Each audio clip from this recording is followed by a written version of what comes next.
En tout cas, pour l'heure, 8h10, c'est à la une sur Sud Radio.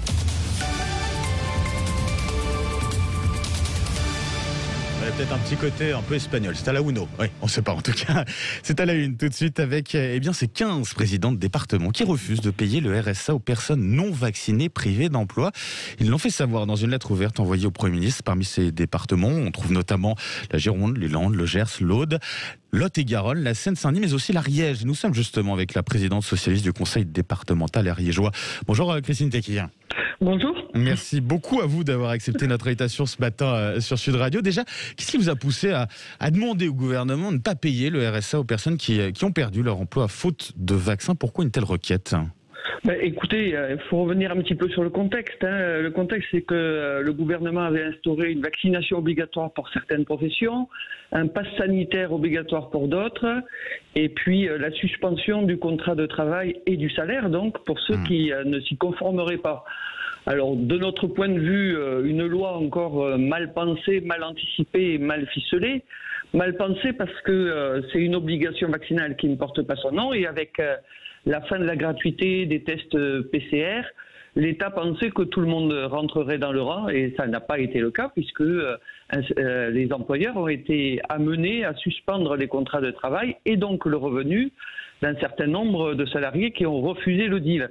Mal anticipé parce que l'État n'a pas vu venir ce refus de certains salariés qu'il aurait à gérer avec un volume de personnes qui sont privées de revenus. Et puis mal ficelé, parce que face à ce problème, l'État est amené à bricoler pour octroyer un revenu via le RSA, qui est une prestation sociale avec des conditions d'éligibilité et qui ne sont pas celles des salariés qui sont suspendus. Vous parlez alors justement d'une obligation vaccinale qui a son nom, sauf que en demandant finalement cela dans cette lettre ouverte, vous avez attiré pas mal de réactions plutôt hostiles, notamment sur les réseaux sociaux, qui justement parlaient d'une forme de chantage à la vaccination concernant les départements, avec cette demande à ne pas payer le RSA pour les personnes qui ont perdu leur emploi et qui ne sont pas en décidant de ne pas être vaccinées. Qu'est-ce que vous répondez sur Sud Radio justement à ces critiques qu'on a vu fleurir notamment sur les réseaux sociaux, comme je vous le disais? Écoutez, sur la vaccination obligatoire ou pas obligatoire, aujourd'hui elle n'est pas obligatoire. Donc moi je pense que quand on tourne autour du pot, il vaut mieux dire que la vaccination est obligatoire. Le problème aujourd'hui, c'est que ces personnes qui ont été suspendues, elles ne relèvent pas du RSA, car elles ne correspondent pas du tout aux conditions d'éligibilité. Vous savez qu'on regarde les revenus des personnes, on regarde quels ont été ses revenus pendant 3 mois. Et donc, est-ce qu'elles relèvent de l'assurance chômage? Pas du tout, parce que elles ont encore un contrat de travail qui a été suspendu, certes, mais voilà. Alors, conclusion, l'État est en train de bricoler, instaure un régime dérogatoire au RSA. Il y aurait ceux pour qui qui devraient répondre aux conditions d'éligibilité, ceux qui pourraient prétendre au RSA sans répondre à ces conditions. Il y a véritablement une équité de traitement. Et décision sans consultation? L'État a décidé et vous en a pas parlé par avance, quoi.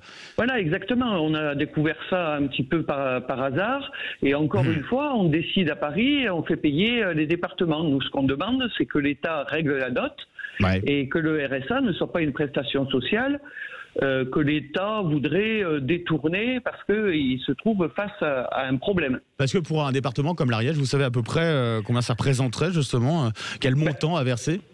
Extrêmement difficile, parce que ce qu'on sait, c'est les agents du département qui se trouvent dans cette situation. D'accord. Donc ça, c'est bon pour nous, le département, on a 1000 agents, on a 8 agents qui sont à peu près dans cette situation à vendredi dernier.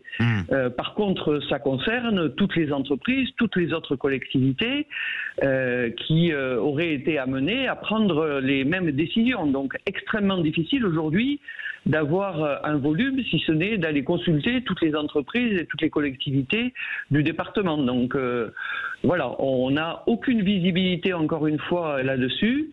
Et puis des décisions prises à Paris, et puis tout d'un coup, on dit que c'est les départements qui devraient les payer. La lettre ouverte, elle date de vendredi. Alors est-ce que vous avez eu déjà une réponse ou pas du gouvernement? Non, pas de réponse à ce jour. Ils sont en week-end prolongé. Sans doute. Peut-être. Quoique vous avez vu, Elisabeth Borne a fait du porte-à-porte, la ministre du Travail. Mais en tout cas, alors, pour conclure sérieusement, ça veut dire que si vous n'avez pas de réponse rapidement, ça veut dire que ce RSA, il ne sera pas versé. Ben, écoutez... ça sera mis en place. En tout cas, vos menaces seront mises en application. Ben, écoutez, nous, on est déterminés là-dessus. On demande à l'État de prendre en charge cette note. Hein, c'est lui qui a instauré cette règle. Il se trouve face à un certain nombre d'employés qui ne s'y conforment pas.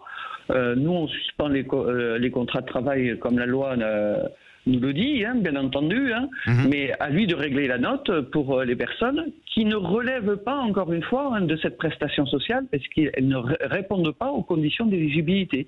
Donc, pas de détournement du RSA pour lequel, vous le savez, on fait de l'accompagnement au retour à l'emploi. Ces personnes, elles ont un emploi, elles en sont suspendues. En tout cas, le message est passé sur Sud Radio. Merci beaucoup, Christine Tecchi, présidente socialiste du Conseil départemental de l'Ariège. Merci d'avoir été avec nous. Bonne journée. Merci à vous et bonne journée.